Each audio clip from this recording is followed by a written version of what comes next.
Hi, guys. So I'm trying to set this up here. Today, we're going to talk about romanticism and realism, which is kind of hard to do in this case because we're talking about music in particular with some of this, and it's hard to play that on here. So some of it you may have to just like listen to on your phone or something like that, since unfortunately our YouTube is blocked. So, but at least I can give you some of the notes and give you some idea of what you're listening for. Okay. So let's start with romanticism. If you look at the word romantic, what do you think of? Kissy face, hugging, love, right? Well, romantic music and art is not just about love, it's about emotions. And the goal of both music and art in this era is to feel something, whether it be hatred or excitement or anger. So you want them to feel something. This happened in the first half of the 1800s, and that was their goal. Some things to look for. First of all, it had complete freedom of form and design. Now remember, we left off with classical music, which is, like full orchestras, but it was strings and woodwinds mostly. Now we're going to add all those other instruments that you see today, like trumpets and tubas and drums and piccolos and everything else that you can imagine. So they have complete freedom of design. They can have it 5 seconds long or 5 hours long. Just depends on the mood that they felt. Okay, very song-like melodies. You'll recognize a lot of these songs in movies or commercials. They'll have huge contrast in dynamics. Remember, that's your volume from louds to softs, and in pitch from high to low. Pitch, obviously, because we have really low tubas to really high piccolos. Dynamics, I love playing this music when I study, for example, but I feel like I'm always messing with the volume because it's really quiet and then it'll get really loud. So we see big orchestras like we see today, as I said, because of a new invention, and that is the valve. The little thing you push down on the trumpet, that would be a valve. Okay. We have a lot of the music in this era that tells a story. It might talk about a dream of a little girl, or it could be about a battle or a war. We see a lot of recurring themes, which we've heard before. It takes great technical virtuosity to play this music. And what I mean by that, I could take any of you in here that have never touched a piano, and with enough time, I could teach you how to play Mozart. It's all about figuring out where the notes are and plunking them out eventually. I could figure it out. But the question is, could I get you to play that song so well that it makes your neighbor cry because it's so beautiful? Or does it make them happy? Can you play it emotionally? And that's what makes this music difficult. Anybody can pluck out notes, but can they play it with feeling? That's the challenge. Some other things to look for. We see nationalism as a theme. National anthems were written during this era, quite a few of them. Or you'll see a national theme like it's about a war or a battle. We see that we add a pedal to the piano. What does that do to the sound? It makes it kind of flow together. The notes flow together, so it sounds kind of dreamy. You're right. You'll also see themes like far off lands, fairy tales, dreams, and magic. It is still today the most popular orchestra music in the world. There was no other music that sells as much as this, because not only was it written in the 1800s, but now we have people writing romantic music today because it's become popular again. So we'll show you some examples of that in just a little bit. Okay, one of our examples is Tchaikovsky. He was a Russian composer. There's 2 songs I wanted to share with you from him. The first one is a ballet called The Nutcracker. Now, how many of you have been to the Nutcracker Ballet? How many of you have been in the Nutcracker sometime in your life? What character did you play? This is the most popular ballet in the world. It's usually done at Christmas time because of the theme. It's a story about a little girl, and it's Christmas, 1800s. So back in that day, you got one present, and it was usually homemade. Well, her dad hand-carved this beautiful wooden soldier and hand-painted it.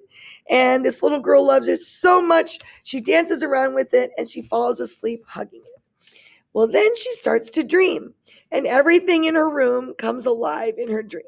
So the soldiers come alive, the rats become rat kings, the flowers come alive, And you can imagine it works well for a dance studio because every little kid, you can put a tutu on them and they could be a rat king or a flower.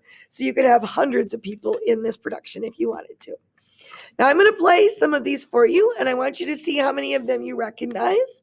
They're used a lot in movies and commercials, especially at Christmas time. But also I want you to write down 3 things that make this a romantic song. Okay, so I'll give you a moment to take a look at parts of the Nutcracker. Okay, what are some things that you wrote down as examples of being a romantic song? How about the new instruments? You heard bells and trumpets and clarinets and all kinds of new instruments. Good. What else? The differences in dynamics and pitch, absolutely. Different moods, different volumes. You also notice there were themes in this, like the Arabian dance, the Russian dance. We see different cultures. We also see a theme with the dream idea in this particular piece. Okay. The second piece I wanted to show you was the 1812 Overture. It's one of my all-time favorites. And remember that he is Russian. Most people think that this is about the War of 1812, and they are wrong. But you know which war this is about. Remember when Napoleon went and fought the Russians? That's the war we're talking about. So I want to play the beginning of this song for you and the end of the song. And I want you to imagine you're making a movie about this war between the Russians and Napoleon's Frenchmen. And what would you see in the beginning of this song? So let me pause while you listen to the very beginning. What kind of mood did you feel? It's kind of sad, wasn't it? Yeah. And if you said you imagine dead bodies, you're right. You can imagine the battlefield all full of dead soldiers. And if you remember the story, originally the Russians were just getting slaughtered by the French troops. So he's showing his men from his country being slaughtered by the Frenchmen. Now listen to the very end. You're going to hear some great stuff. Remember, he's Russian, so them winning is exciting for him. So listen to that ending there. Some things to listen for, since I'm not going to be able to point it out. Notice how they build and they start bringing that volume up. All the instruments are playing. You're going to hear live cannons actually were written into the music.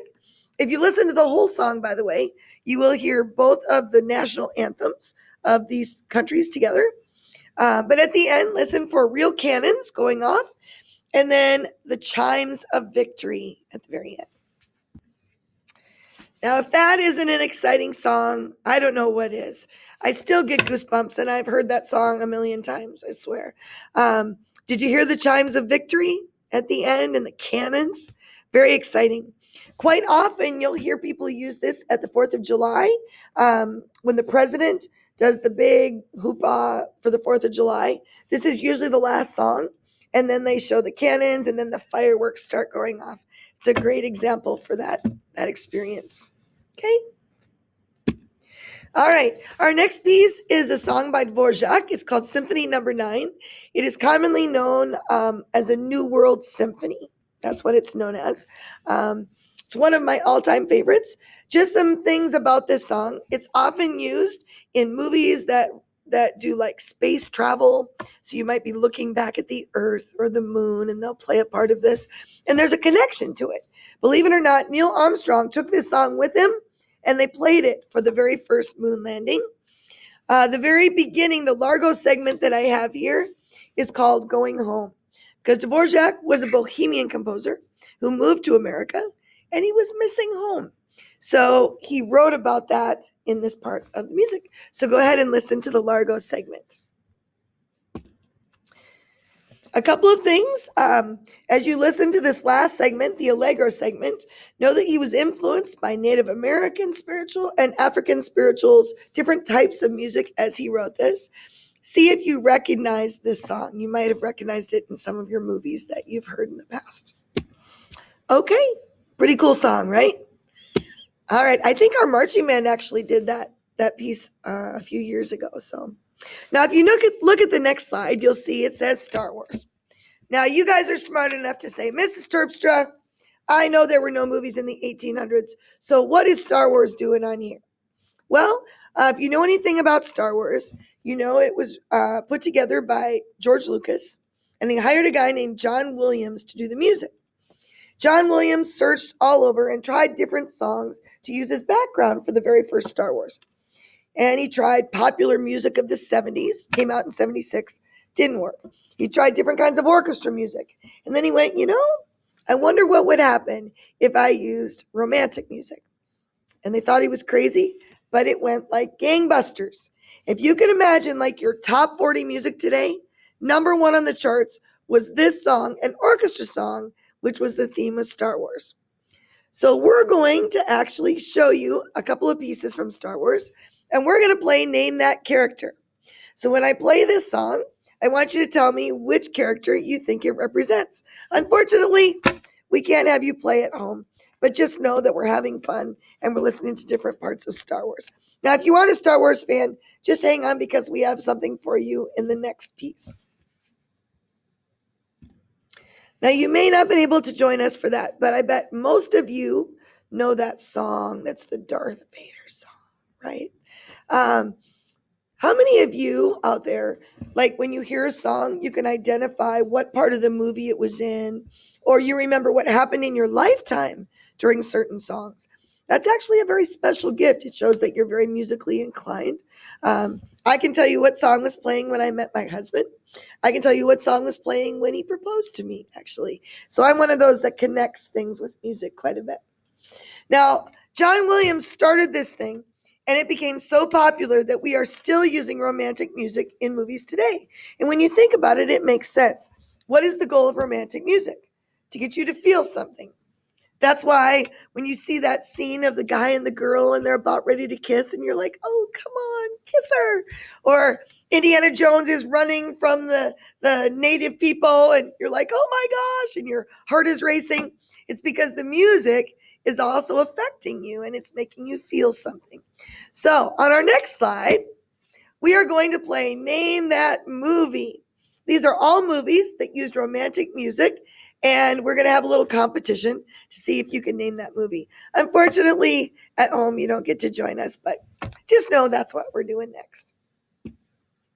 Okay, so let's look at the characteristics of romantic painting. You're going to see a lot of similarities from music to painting. This one started a little bit earlier, late 1700s into the 1800s.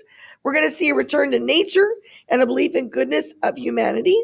Now, remember that we were just with the Rococo era, where the people were all beautiful. They had gorgeous clothing, leisure activity. Remember all that? Shells, roses, pets. Remember all those characteristics? Okay, so this is about goodness, definitely. We're going to see nationalism as a theme. So we did that in music. We're also going to see it in paintings, showing a hero from a battle or a war scene, for example. It is all about emotion. It's about getting you to feel something when you look at that painting. And again, it doesn't have to be romance. It could be hatred. It could be sorrow. So they want you to feel something. The reason I love romantic paintings is because this is where landscape paintings became popular. You know that painting that sits above your couch in your living room of like a lake scene or a mountain scene? That's romantic painting. So I really enjoy those myself. We see the appreciation of the beauty of nature. Quite often, these paintings preoccupy their time with the genius or the hero of the story, somebody that's done something great. And usually it's somebody somewhat famous, like it's a name that you would know. Let's look at one great example. Who is this? Of course, George Washington. And what is he doing? He is crossing the Delaware. Very good. Now, if you look at this, what are some characteristics that make this a romantic painting? Please write down 3 of them, and I'll be right back. Okay, let's see what you wrote down. If you said nationalism as a theme, absolutely. Notice we've got the flag right in the center. We've got a famous person. We've got George Washington preoccupying with the hero. We've got landscape. We've got this beautiful background in the back of the the figures, okay? Now, sometimes romantic painters also exaggerate the truth, let's say, because they want to make it look good. So, for example, there are two things wrong with this painting. Can you figure out what they are? Now, if you're anybody that's been on a boat, you know there's something wrong. We don't stand up in a boat. So that would probably be something that's probably not all factual. Okay? There's something else about the actual event. Yeah, it happened at night. If you said that, you're right. But of course, that wouldn't look very good for the painting. So they changed the time of day so that the lighting would be better for the painting. Good. You done good. So our painting of George Washington, that is this painting for France. That's how important this is in the French culture. This was done by Eugene Ferdinand Victor Delacroix. It is called Liberty Leading the People. And if you remember, what event is this from? It is from the French Revolution. Things to notice. Notice we have a nationalist theme with the flag in France in the back. We've got a hero. In this case, it's a child and a woman, because they're showing everybody fought in the French Revolution, not just the men. Obviously, we're getting an emotion out of this. What is the feeling you get from this painting? Like, what kind of feelings did you get from the Washington painting? Pride? Bravery? Heroism? Yeah, that they're fighting for our country makes us feel proud, doesn't it? Good. Again, notice the exaggeration. Was she probably topless? Probably not. She probably took her time to pull up her top. But of course, it looks good for the picture. So again, we're exaggerating a little bit to give us that emotion. This one is done by William Turner. He's an American painter. He is nicknamed the Painter of Light because in every single one of his paintings, he has a light source, whether it be a sun or a moon or even a candle. He's always got a light source. This one's called The Fighting Temeraire. Now, I want you to think about what characteristics make this a romantic painting. So let's ask that first. See if you can figure that out. So obviously, this is a great example of a landscape painting. We see the beauty of nature and beautiful colors in this painting. And we have emotion. Now, my question for you is, what emotion comes out of this painting for you? So let me tell you the story. The Fighting Temeraire is this old ship that you see. The Fighting Temeraire fought for its country for years. And unfortunately, the old Temeraire is getting old. And we have new battleships that are taking the place of the Temeraire. So you see the tugboat is bringing the Temeraire into shore where it will never go out again. So think about, what is the feeling you're getting from the painting and why? Sadness? Yeah. What's giving us that sadness? Yeah. It could be the ship story, right? That it's kind of sad. Melancholy would be a good word, right? What else do you feel based on this painting? How about calm? Take a look at the water. You see how it's almost glass? Like when you water ski, it's perfect, right? Glass water, very calm. Notice the colors in the sky. It would have a very different look if you had stormy, like red skies or dark blue and black skies. Gives us that calm feeling. So maybe it's more of a sad, but yet it's a happy going off into the sunset kind of a moment. So many things can give you a feeling in a painting, not just one. All right, so now we're going to move on to realism. Realism characteristics are basically the opposite of Romanticism. Late 1800s, and it was formed in reaction to this school that was doing Romanticism. They decide, just like the word realism, we're going to portray what we see without idealizing it, making it very straightforward. They choose subjects from everyday life. Most of the people in these paintings are not famous. They're just everyday Joes. It typically involves some sort of social, political, or moral message. They're trying to get something across. If someone has dirt on their face and ripped clothes, they're going to portray it that way. They're not going to fix anything. It's exactly as it's seen. And usually they're trying to make a statement politically or morally, like we said.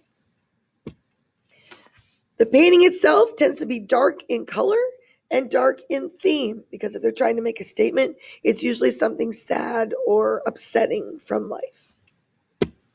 For example, let's take a look at Francisco de Goya.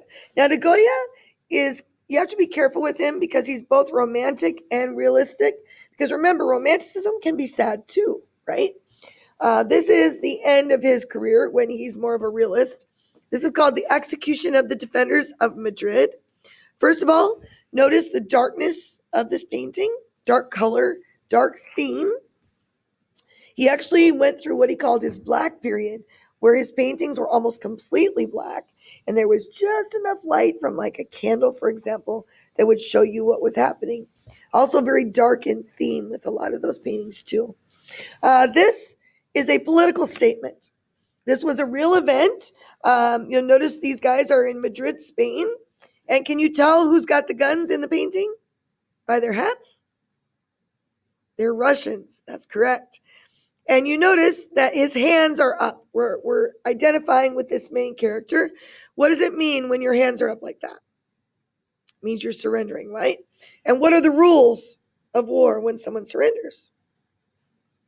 Yeah, to take them as a prisoner. But you'll notice, though, the Russians did not do that.